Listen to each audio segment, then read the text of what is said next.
Today's guest is Gryn, another health coach. Brian has built a few products, written a book, and hosts a podcast, and shares some of the mechanisms behind the way he has built his coaching practice. Just to remind you, there are a million ways to build your business. It's time to learn from a veteran practicing in this space.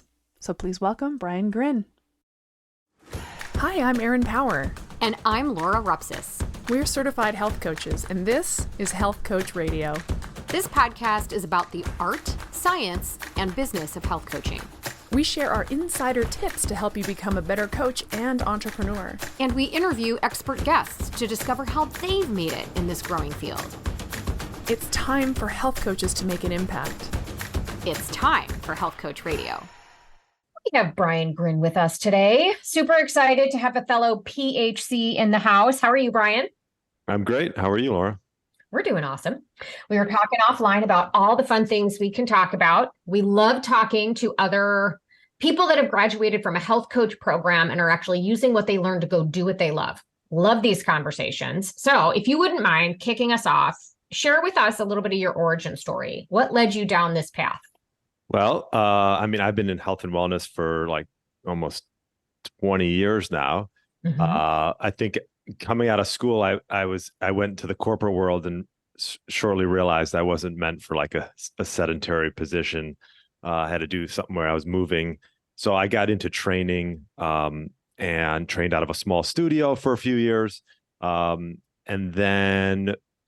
to sort of get more education around just helping individuals. And obviously nutrition is a big part of it. So that was where I came across Primal Health Coach Institute, along with, I did IAN as well. That's a big health institute as well. And so, I just wanted to get more education. And I've been training individuals and then starting to work on the nutrition end of things over the last few years. And so it's been a journey, but I was never really built for corporate America. So I wanted to something that I could do and build on my own. So nice, cool. I don't think I was built for the corporate world too, but I sure tried for a few decades. Gosh darn it. We all go down that road and we're like, oh, why am I here? I know. Okay, so you really came from the fitness side, dabbling in nutrition. So who do you work with? Like, what's the what's your business? Like, what do you do? Well, I work with now my market is mainly like middle-aged males over the age of like 45, 50 years old. And I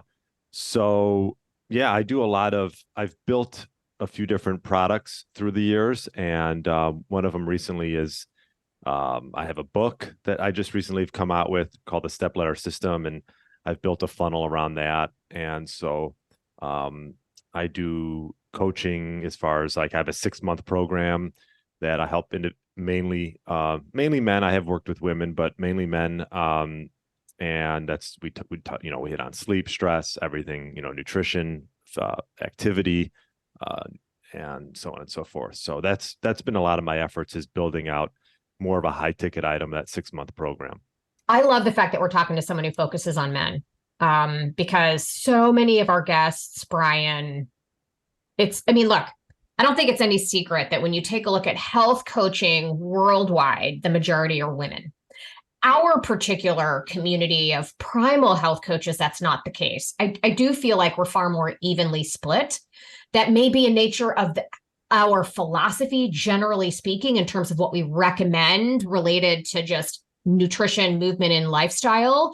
It's not that calories in, calories out. You don't want to eat too much meat, and that's not our bag. I think perhaps our philosophy tends to attract more men, but Mark Sisson, our primary founder, is a guy who's in his 70s and is jacked, so a lot of guys are just like, I want to be like him, right? So they get drawn in. So our community does tend to have more men in it, which is fantastic. But for the purpose of this podcast, we get fed and pitched guests all the time that are all about women and women entrepreneurs and female business owners and working with women. I'm thrilled that we're talking to you. I would love to dive into being a male business owner and juggling everything you need to juggle. We all assume that men have it easy and that women are the ones that have 8 plates in the air. I don't think that's necessarily true. You can speak to that, but also speak to helping men and how, is it easy to attract men as clients, or do they tend to be relatively easy clients, your approach? There's a lot in there, but do you mind speaking a little bit to your programming and working with men specifically that you feel is different than maybe working with a female audience or a more blended audience? Yeah, I mean, there's definitely a lot of crossover, more than we probably would think. But I mean, I think one of the things that it took me a while to realize, just being in this field, is that you really need to find like a niche, and then speak to them. And so I feel like in the beginning, maybe I was trying to speak to everybody, and that doesn't really work. So that's what that took a while, probably too long to figure that out. But once I figured that out, obviously doing that with the podcast helps as well. But when you're speaking to a certain audience and you can sort of relate with them, I think it makes it sort of an easy fit for individuals, and they probably feel comfortable reaching out to you or asking for help. So I think that's really important for aspiring coaches, is to really double down on a niche and just speak to them over and over. Yeah. Yes, totally agree. So, because you said, for two reasons. First of all, if you can relate to them, it feels easy for you, which is just so critically important. Like that's really why all of us health coaching educators are always after you to find an expertise or an area of genius or a niche, because it's easier. It's easier to speak to people that you can plainly relate to. And the second thing is, it also feels right for them. They feel like you're talking to them. This person actually is saying the same things that I'm feeling, must know something about how I'm feeling, maybe this person has the solution I've been looking for this whole time. So the clarity of messages works both ways. Works easier for you, easier for them. I teach coaches to think of this in terms of a specialty, or that you're the expert in something, because I think the language around niche has just gotten a little bit like diluted. It's like, what's your niche? And it's like, I help blankety blanks do X, Y, Z. And it's this I help statement where it's like, no, like, what are you the expert in? What are you the world leading expert in? It's just that little thought experiment. People don't like it. They're like, I'm not an expert. I'm just a health coach. Like, no, but you have to be the world leading expert in something. What is it? And then just talk to the person who needs that help all the time. That's all marketing is. That's really all it is. But you touch on something that a lot of folks run into, which is, I was just trying to say everything. I was trying to say everything to everyone so that I could, and you didn't say this, but this is what we hear a lot, or this is how we extrapolate it, which is, so I can seem like I know a lot, so that I have credibility because I know everything about health, because I'm a health guru and I need to be this guru. And maybe because we came from gurus, right? We followed gurus into this health space, right? But we don't have to be a guru. This is not that time. We need to be the specialist, the very specific voice, the one person this person's been waiting to come to business. So you had to learn that lesson through shouting into the void at everyone and then clarifying your message. Yeah, I mean, I think I remember, like, I came out in 2017 with it's like this simple intermittent fasting journal. Actually, I have it right here. I think there it is. So, like, this was just sort of a shot in the dark. I remember one of the things too, I'll say, is like, I've gotten help through the years just on the business side.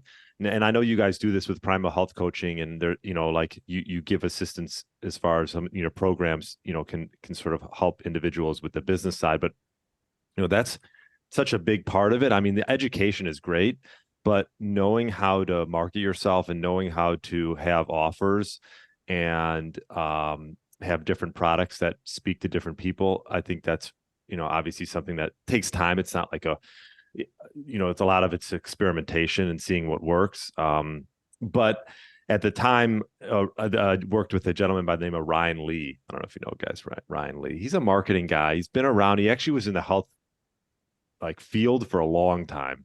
But he helped me build this journal out with the intermittent fasting. And that was sort of a way to niche. I hate the word niche, but that was sort of a way to specialize in something. And I didn't get into intermittent fasting. I tried it myself for a while. I thought it was very effective. And I was like, well, I would love to spread this more to the masses. And that was why sort of I came out with the journal. But anyways, I don't know where I exactly was going with this, but I just think it's important to, have different offers at different price points, something like a journal, and then something all the way up to a high ticket item.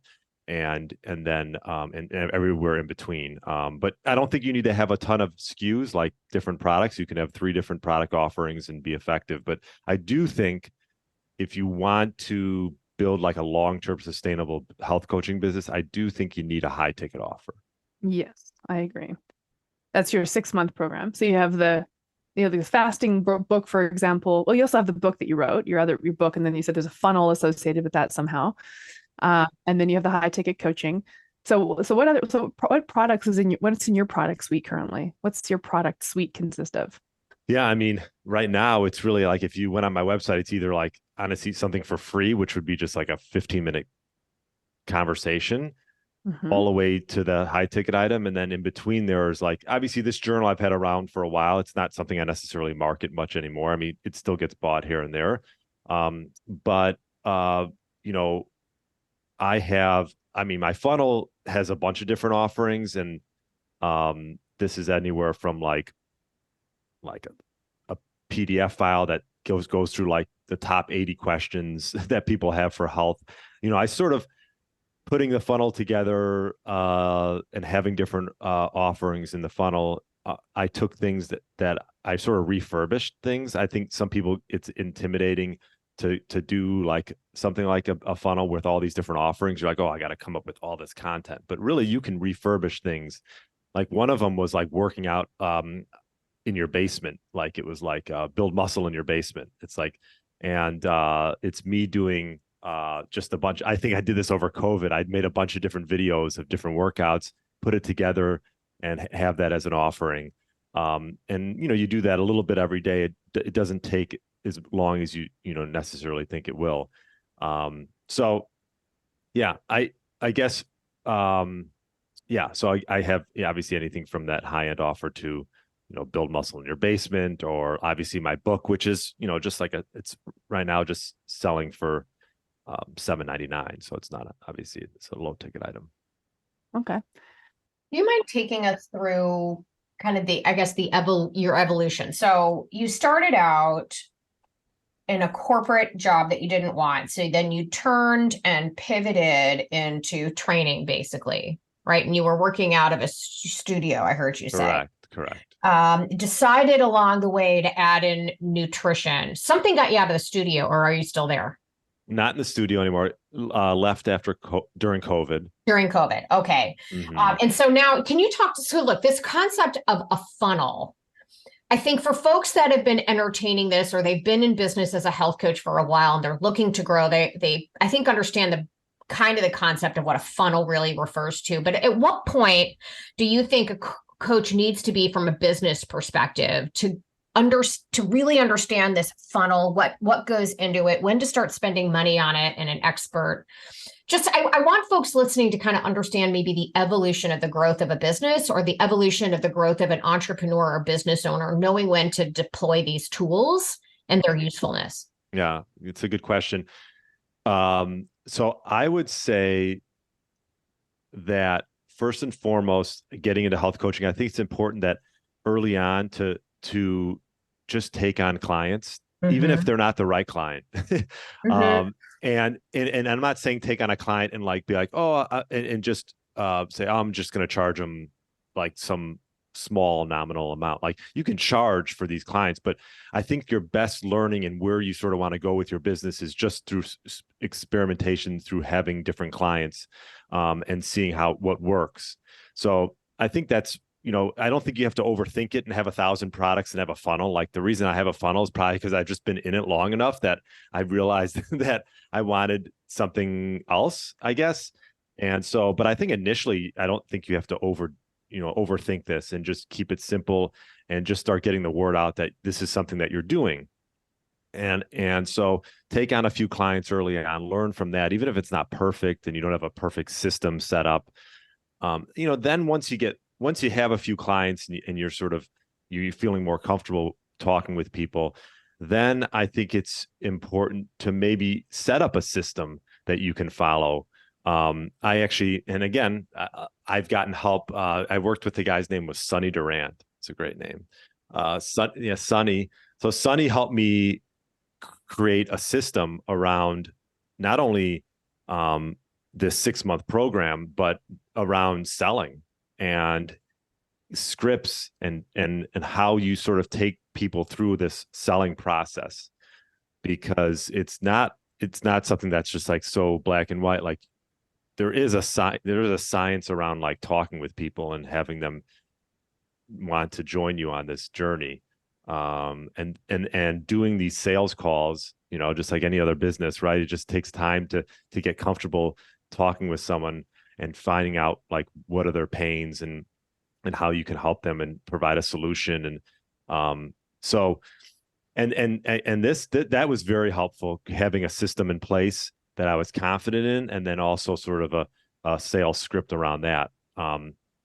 Wonderful. Yeah. So Laura, I don't think there's necessarily like a perfect order to do things. I think it evolves over time, but I think initially I just think get your feet wet and just have try to just get a few clients early on, and then what direction you want to go from there, whether it is a funnel like I did, like a book funnel that I have, or just, perfecting like a high ticket offer. Just depends on where you want to go. Thank you. That's what I was looking for with that question, because I think people listening, look, folks that have been coaching for a while know exactly what you're talking about. And they're either already doing it, or they're like, yeah, I know, that's what I need to do next. I've just been putting it off for whatever reason. But folks that are listening that are either aspiring or new to this are like, a funnel, geez, I don't even have a client yet. I've graduated, but I don't even have a client. Or I've only had like 3 or 4 clients. And so I love that you said that early on. Just get out there and coach people and keep it simple. Offer one thing, and then I love that the next step is get organized. All right, you've had some clients, you've learned some things. How can you organize your process so that it's repeatable, scalable, and you know exactly what it is you're trying to sell?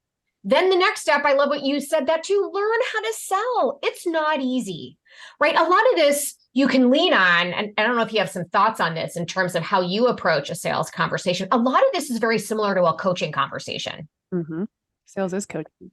Exactly, right? So getting comfortable with that conversation, because then all right, now a funnel makes sense because I've done a lot of this nurturing, and I'll have you speak to how you define a funnel and what it is. But you've got someone that you're nurturing through this process, and you know that by the time they get to you, a lot of that's done already, and you just have to nail that conversation. And if you feel confident in having that conversation, that's most of the work is done. Yeah. I mean, like for example, if someone is interested, a lot of times what I'll do is I'll set up just like a 15-minute, like short call, just to figure out, what their pains are and what they're actually looking for, to see if they're a right fit. Cause you have to look at it both ways, right? Like there's some people who might be a fit, who might not be a fit for your business, who you really want to work with. And like we said in the beginning, I think you don't have to be picky, just work with, you work with people. But as you grow in the business, you can be picky, and not everyone's right to work with.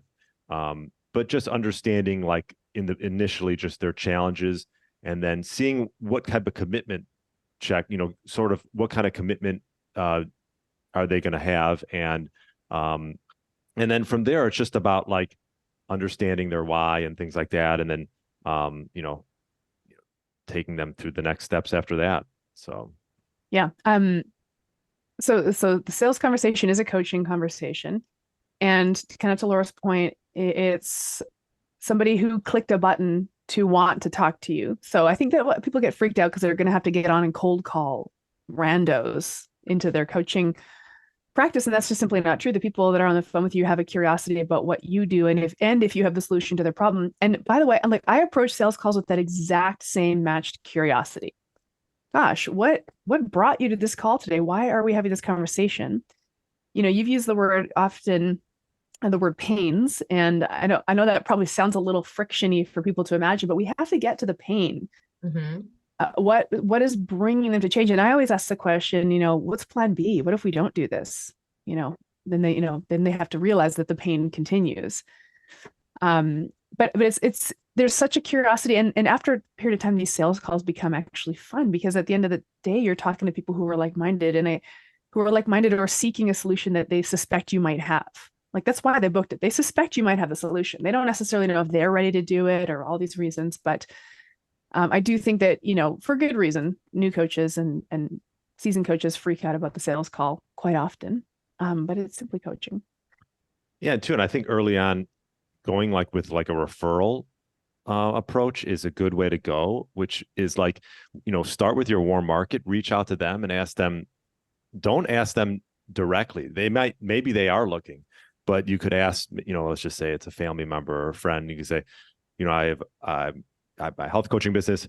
Is there anyone that you would know that's looking to, whatever, have more energy, lose body fat, whatever it is, be able to play with their kids when they get older? Is there anyone that comes to mind? Because I'm looking for a couple clients.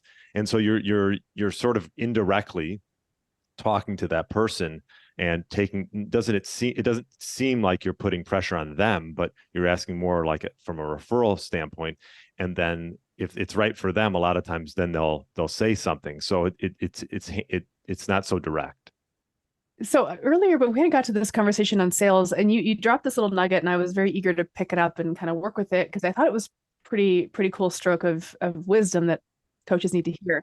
Yeah, which is, you said, just get out there and start getting clients. Now, first of all, let's not make that sound so easy, because the first couple of clients is actually, that's everybody wants to know, where do I get this first client? And we've talked about this multiple times. It's like, you got to start putting the message out there, the specific, clear message to the specific, clear audience that you're the expert in helping. And eventually, this is not the greatest pep talk, eventually they'll find you. When they do find you and they want to work with you, you don't have to have the program built. In fact, I would go so far as to say, almost don't build your program until you have at least a couple of clients. Have the clients build the program with you. Like, at some level, I always tell my business students, know what step one should be. What's the first thing they're going to need to do? Because if somebody enrolls tomorrow, somebody finds your Instagram and clicks the book now button and you sell them, and they enroll tomorrow, what's the very first thing you're going to need to get them to do? What is that behavior or action? You only need to have that ready. And then, a week later, they're going to come back for their coaching call, and they're going to tell you how that went. And you're going to be able to, on the fly, determine, okay, the second thing this person needs to do is this. And the third thing they need to do is this. And it becomes a very client-led programming development process. And then the second and third and fourth client, we're going to come with different things. By the time, I think what you said is, you have a handful of clients under your belt. Now start systematizing this. Now you have fodder to write a curriculum or set up some kind of chronology or something to move people through. But you would spin your wheels for life if you just tried to predict what people need. If you're going to try to sit at your computer and build a program based on what you think people need, it's going to take a lot of mental energy. So do the bare essentials you need to get started, and let your clients help you build the program. Yeah. And I know it can be difficult in the sense that I think what's important, though, especially early on, is I think some people think if they just have a website and a social media presence that suddenly they're going to have clients. It doesn't always work that way. And I think it's important to say, I'm going to reach out to 2 people every day. And those people, maybe we just have small talk, and I ask them what they're up to, and they ask what I'm up to. And this could be someone that you knew maybe in high school.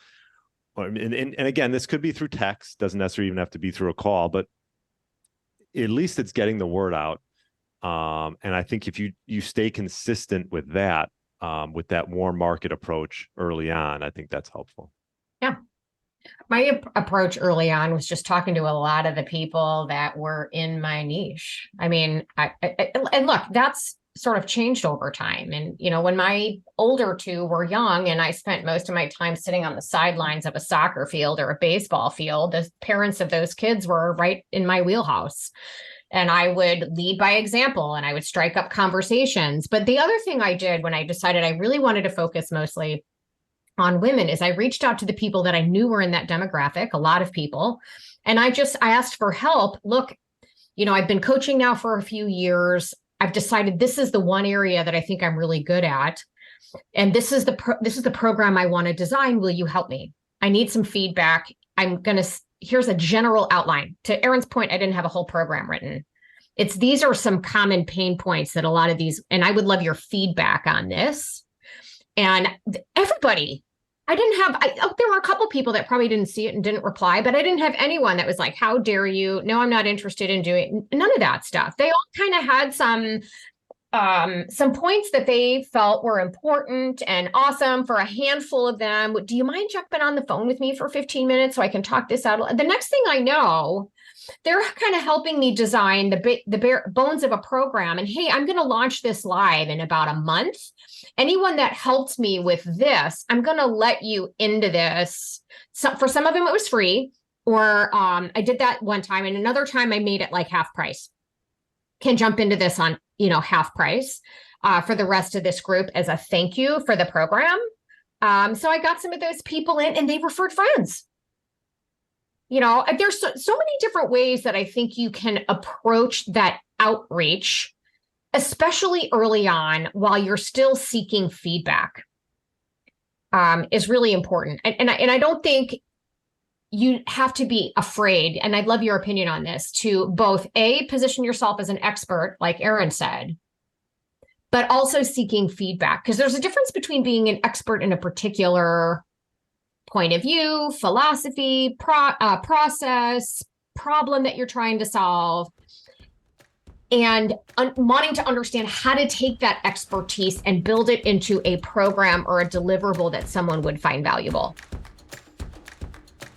Are you a health coach who wants more hands-on coaching training? Are you thinking about becoming board certified? Primal Health Coach Institute's Master Coach Certification Program checks both of those boxes.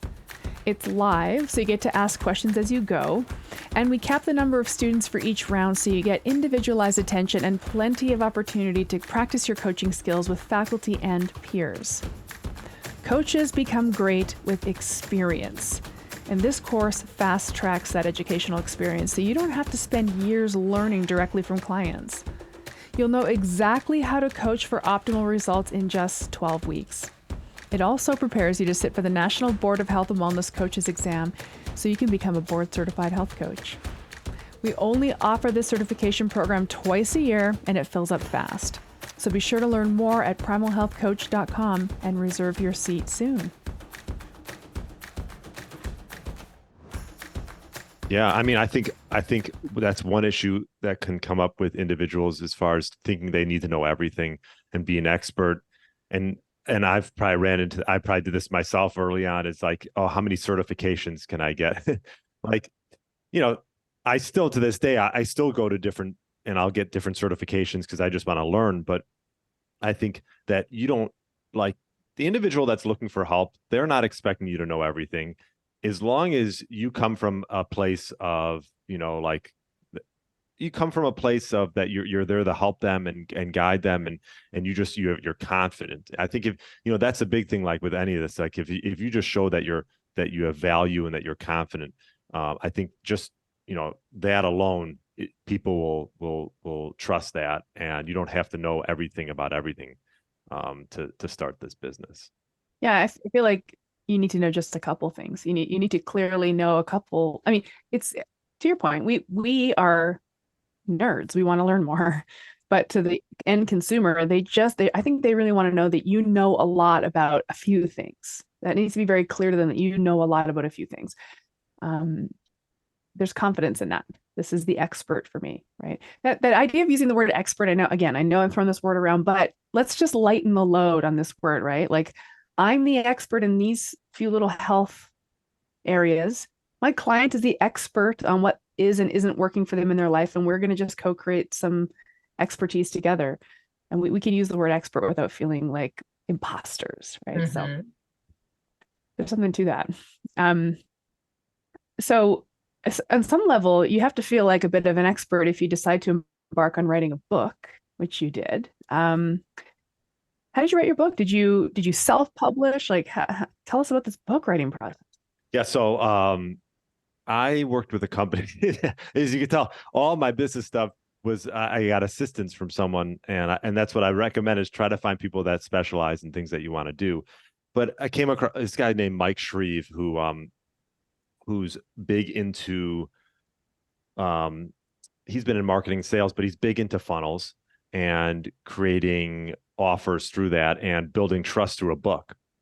And so this is pretty much what the book's about, is just, when people read books, like they, and you're the author, like you automatically are put into this, like on the pedestal of, okay, I trust this guy, especially if you like the book, obviously, but I trust this guy. I'll totally reach out, or I'll ask him for help if I want it or need it.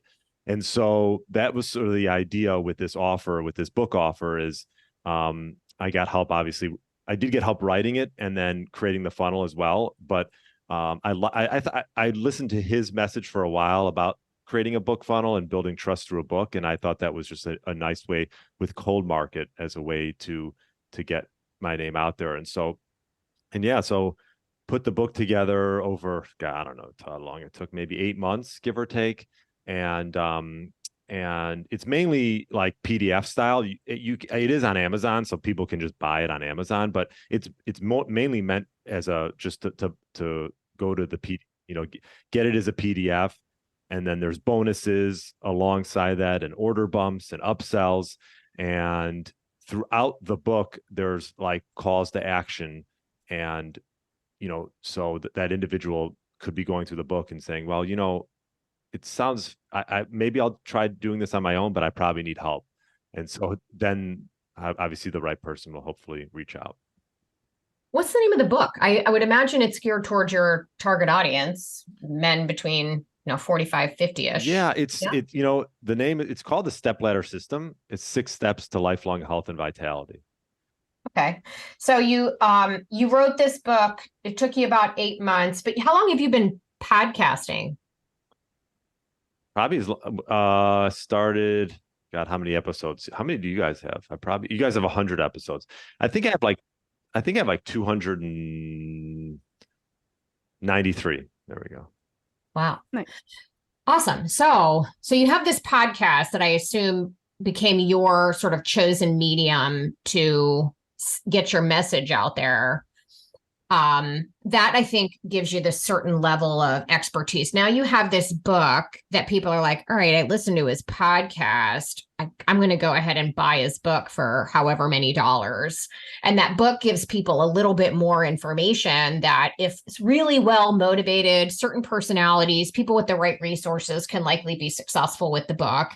And then you've got likely 80 to 90% of those people that buy the book are likely going to want to continue to engage with you in some fashion.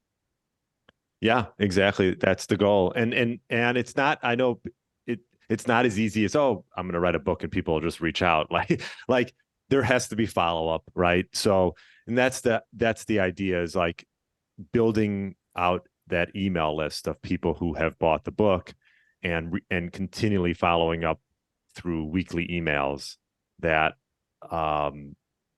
because honestly, it's probably majority of these people, it's going to take a year for them at least to maybe want to reach out or book a 10-minute free call with me. So it's not just the act of buying the book, it's also the act of following up. Mm-hmm. Yes, that's huge. I've had to learn that one the hard way. So you're mentioning a lot of the coaches you've worked with, which is awesome. I love that you've enlisted so much help to learn so many different business elements. It's amazing. And the coach that I'm working with has sort of a similar funnel methodology. Instead of a book, though, we're using a webinar. So same deal. It's meant to kind of give the information. And there's a whole element of like weeding people out who aren't the right people. Like, you're going to sit through this webinar, you better really want to sit through this webinar, right? Mm-hmm. So, but the purpose is to get quality leads in your calendar, right? So the webinar goes to the booking calendar. So lots of different ways to make a funnel, folks. Anyways, this is one example. So you're waiting for the webinar to produce these leads, and it's kind of like, well, I'm getting some calls booked. They're pretty good calls. What I was blind to is that in the meantime, I've gotten thousands of new subscribers in my email list from this process. I was blinded by the sales calls that are or are not coming up on my calendar, and that I am or am not closing. Meanwhile, thousands of my audience is growing exponentially every time somebody signs up to watch this webinar. And mine is funneled through paid ads. I don't know if you're using paid ads as well Yeah. with And your. so that's what I was gonna say. That's the caveat in the sense that finding someone to help you with ads. I mean, you could do them on your own, and then making sure these ads are obviously effective and you're not paying too much for them. And when you're in the health and wellness field, probably in any field, but health and wellness is so competitive. And right now I did find someone that's good with ads and I'm working with them, but we're still trying to find the best mix of ads and copyright that we're not paying so much for people because if you could just break even on ads from the funnel, that would be great. And then anything on top of that, you sell a few high ticket items and you're in the black. Yeah, that's how I've had to reframe it. Like I'm spending this much money on ads and I've probably, made enough sales to cover it. But the growth of my email list, that's money in the bank. By the way, just as a sidebar for anybody listening, don't go start running ads. You don't have to start running ads. It's a very precise methodology and sort of science that you just don't want to chance. It won't work. It just won't work if you don't know how to do it. So don't do it.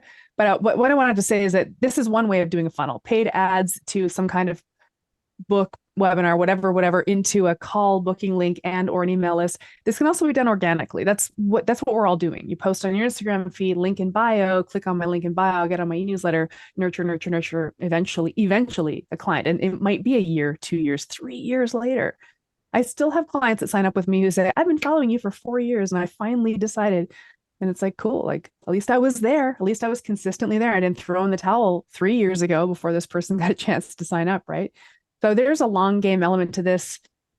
This concept of nurturing. I just really wanted to bring that home that, we can talk about funnels, we can talk about ads, but the game of nurturing is really the game. The job of nurturing is where you want to put a lot of your energy, no matter how big your audience is, frankly. Yeah. Like when you're having a conversation with someone about a higher end ticket item, sometimes it's, you'll have your conversation, whether it closes right then and there remains to be seen. But for many people, that first conversation is getting to know you, figuring out what this is going to cost. Some are in they're just ready to go. That absolutely happens. Others are like, okay, now I know how much this is going to cost. I need just a minute. I need a minute for me to figure out either how I'm going to afford it and to sort of put my big boy pants on and realize I'm worth the investment or perhaps I need to go back and talk to a spouse or somebody else that has some skin in my financial game here before I pull the trigger on something of that size. So just because somebody doesn't say yes right away doesn't mean they're a no. It just means they're a not right now. And to your point, that's where the follow-up is so important. Hey, I'm still here. Hey, I'm still thinking of you. Hey, this is my gift to you, some other piece of valuable content that's part of your sort of email campaign and what you're doing. And to your point, Erin, eventually people come back that have been either following you or you had a conversation with a year or 2 years ago that are finally now ready. The problem is that there are so many people that enter into health coaching that are looking at all of these influencers on Instagram or TikTok that are talking about 6 figures in 6 months kind of nonsense. I'm sorry, none of that crap is health coaching, folks. It's not. This is what drives me crazy. And they're setting this unrealistic expectation.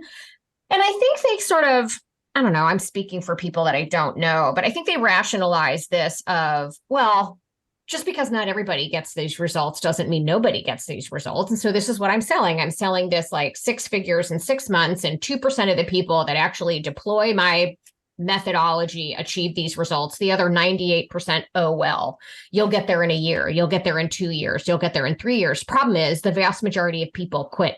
Yeah. I mean, I think whatever sort of way you want to go about it, consistency over the long haul is going to pay out for you, but the fortune's in the follow-up. It truly is. Yeah. Yeah. Do you have a system other than just like an email sequence? I mean, do you have a method to your madness there? Well, so individuals who go through the book funnel, yeah, I mean, I have an email list that continually gets added on from those individuals if they purchase the book. And then from there, it's weekly emails.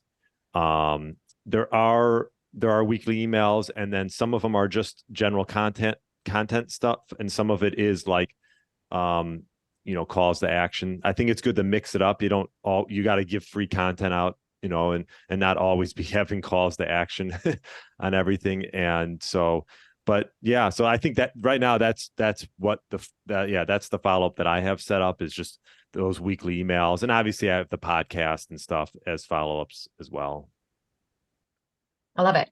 I mean, the podcast for us is, first of all, we love doing it, right, Aaron? How many really cool people have we talked to that we might not ordinarily have crossed paths with? I always learn something new, but it also creates this sort of cross-pollination of the folks who may want to enroll at the Primal Health Coach Institute, are thinking of becoming a health coach, or maybe they're an existing health coach and they finally decided on this niche. They're just missing one piece of support or a resource or education. And we can become that sort of trusted resource because they've been following us for years. So it creates fodder for your nurturing sequence. You learn something new each time. You meet some really cool people if it's an interview format like this. And it, at the end of the day, allows your audience to get to know you and can kind of elevate you in sort of the eye of the person that listens, which I think is fantastic. I want to, if you don't mind, and Aaron, I don't know if you want to go in a different direction, but I'd like to dig into kind of your podcast a little bit and about what decided to take you in that direction. What are some of the benefits you've found? Do you have any advice for people that are interested in attacking that medium? Yeah. So, gosh, I started the podcast probably right around when COVID hit. It's like everything's based around COVID. No. So yeah, it's been a few years now, and I can't tell you exactly what prompted me to start it. I think I don't know. I think I just started listening to them, and I was like, this would be cool. It doesn't seem like the barriers to entry are fairly low and to get into podcasting. That's why we see so many of them. And I just feel like for me, I'm not like a big writer. Some people love doing blog posts. I'll do blogs from time to time, but like, I enjoy just like talking with people. And yeah, I just thought it would be interesting. And I think starting a podcast, don't start a podcast if you want to try to make money from a podcast. Start a podcast because you think it's something that you're going to enjoy and that maybe you have a little bit of time to put into it. I don't think it's the most time consuming thing. I mean, you have to make sure that obviously you have guests and that you have, you do a little research on guests but other than that, if it's something that you have an interest in and you just want to go out and network and meet people and get your word out. I mean, the bonus is if people hear me and they end up reaching out, that's great. But yeah, I think so. To answer your question, yeah, there wasn't like this one set reason why I started. I think it was just something that I thought would be interesting and fun. And obviously I knew I was getting into health coaching as well. So I thought it would be a good sort of fit. Well, I mean, you wanted to start podcasting because you like having conversations. So this just speaks to like, what do you like doing? Do what you like doing and don't do what you don't like doing, right? If you don't want to write endless 10,000 word blog posts, don't start doing that. Just find what you like. And this is all ultimately content marketing and reestablishing your voice, your narrative and your voice. So what kind of folks do you talk to on your podcast? What's it geared toward? Well, I had Laura on recently. That was a highly downloaded one. So yeah, I mean, it's interesting because I'll get quite a bit. I can't say it's not like I have tons of people reaching out to me, but now there's a lot of companies out there who are like brokers and they're trying to get individuals out there, especially if someone like writes a book or something. So there are people who come across my email that I find intriguing, and I'll introduce them and bring them into the podcast. But a lot of it's been word of mouth. Like Laura, I met through Brad Kearns, and Brad helped me out early on. Who, he has the BRAD podcast, and we still talk maybe, once a month or so about podcasting and guests. And so I think majority of my guests are just from people that I've had on that have introduced me to other people. And then sometimes I'll listen to a podcast. I'm like, wow, that guest is intriguing, and I'll reach out to them. And for the most part, people are pretty receptive. I mean, you do have some people who aren't receptive, and who at that point, if they're not willing to come on a podcast and get free marketing, then that's up to them. But anyways, yeah. So mainly people that are in the health and wellness field, and I've had some people maybe with more of like a business viewpoint on things, but health coaches and people that are in the keto world and so on and so forth. Honestly, it's just as a sidebar commentary. The podcast era that we're in is so cool. I think it's one of the coolest things. Like, of all the kind of junk that came with our technological revolution, that's one of the coolest things. We can walk around with information and people in our ears. Like, I'm never not listening to a podcast, I feel like I'm never not listening to one. I'm just listening to somebody teach me something or talk about something that they're an expert in. Not everything resonates with me or lands with me, but I get to hear from people.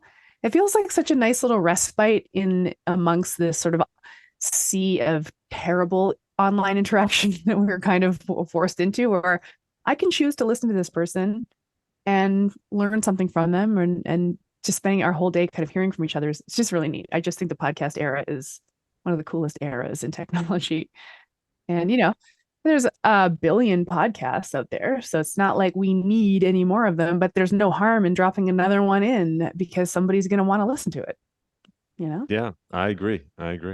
Yeah. And then there's who comes to mind for me too is Michelle Liotta, I think she started her podcast mostly for her own audience, and it's just her, and they're relatively short. She doesn't do interviews. She tackles topics and she talks about stuff that her audience. And so that's kind of, I think, how that started. It's grown ever since. So there's different formats. You can have different reasons for having it, different goals, different topics. And you, because again, you're a primal health coach, a lot of what you talk about is kind of right in our wheelhouse, this sort of evolutionary biology, ancestral health, very keto, carnivore friendly kind of an audience. And I just love that there's so many now out there that kind of fall in this wheelhouse. I don't know about you guys, but when I adapted this lifestyle like 12 years ago, I felt like I was this weirdo that nobody else I knew ate or lived this way. I was the quote unquote health nut amongst the sea of people that I'm like, I don't understand why this is so controversial. And then you meet this community of people that have all had this, they're sort of like own awakening, for lack of a better word. And I feel like it's growing by leaps and bounds. And the podcast world has, I think, made it very, very clear how big. And then, of course, then I'll go to the grocery store, or I'll talk to somebody from another area of my life and realize how far we still have to go. But we're making progress. And I think podcasts are a great way to sort of reach across philosophies, points of view, demographics, because many podcasts are completely free. It's free information that's available to people regardless of their economic status, even if they're just at the library to get some internet access or whatever. So I really love what you're doing. And I love that you started in one area, said, this is not for me, started in the corporate world, this is not for me, decided to go into training, did it the sort of old fashioned way in the studio. COVID hit, crap, you got to pivot. You move out of the studio. I kind of feel like you didn't skip a beat and just sort of took this on in more of a remote fashion. What was that like, making that kind of a change? I think when you're doing something that you're passionate about, then it's easier to pivot and find other ways to sort of reach people. So yeah, it definitely, there was an adjustment there. And I actually I've been taking some clients that are coming over and I'm training them in the basement. So it's like bringing me back to like my training days, but I enjoy that one-on-one interaction. And, these are people that I just know through, just whether it's like golf or whatever it is. And they're looking for help a certain way. So yeah, I think when you're doing something you're passionate about, it's easy to, not always easy, but it's easier to pivot and find other ways to reach people. Yeah. I guess it's different when you're pivoting because everybody has to pivot. Right. We've talked to people that went online before being online was cool, and who were we talking to, Aaron, that was talking about that? Was it, precision nutrition guy. What's his name? Oh, John Berardi. Yeah. Yeah, He was right. He was talking about he launched his sort of online remote training and nutrition program before like the internet had just arrived, really, for all intents and purposes in the average person's home, and managed to get that off the ground. During the pandemic, I think everybody was looking for alternatives. And what I remember having a conversation, Aaron and I, with another guest about whether we thought that was here to stay or whether we were going to see this in-person model come back.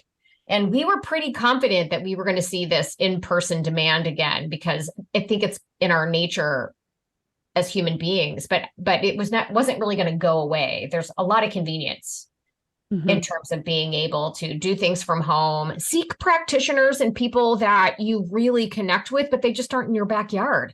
It gives you the opportunity to kind of find the right fit, which I think is really cool. I mean, yeah, we're in an era right now where the health consumer is even more tech savvy. I just had a sales enrollment call with a prospective client before I got on this call. Get this. She had never used Zoom before. I was kind of waiting for her to get on the call, and she was fumbling, and she's like, "Oh, sorry, I've never used this before." And I said, "What? What, really?" Anyway, but her aside, most health consumers are way more savvy to the telehealth model, shall we say? So it's honestly, yeah, just there's low barrier to entry to becoming an online coach at this point. You might as well do it. And getting your message out there online, whether that's voice or, posting on your social feeds, or if you love to blog, you get to craft it however you want. And it's fun. Yeah.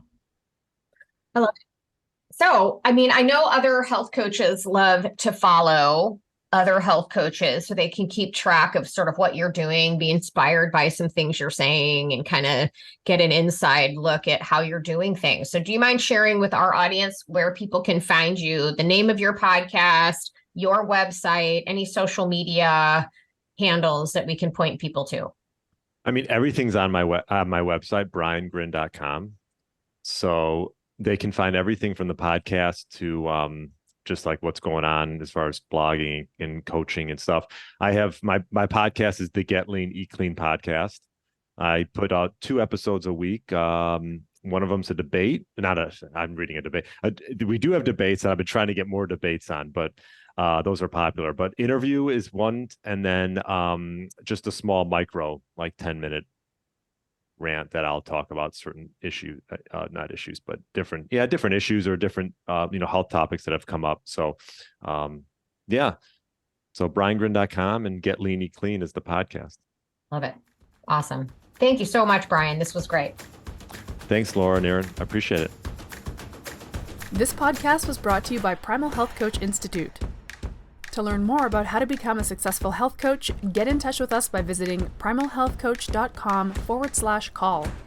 Or if you're already a successful health coach, practitioner, influencer, or thought leader with a thriving business and an interesting story, we'd love to hear from you. Connect with us at hello@primalhealthcoach.com and let us know why we need to interview you for Health Coach Radio. Thanks for listening.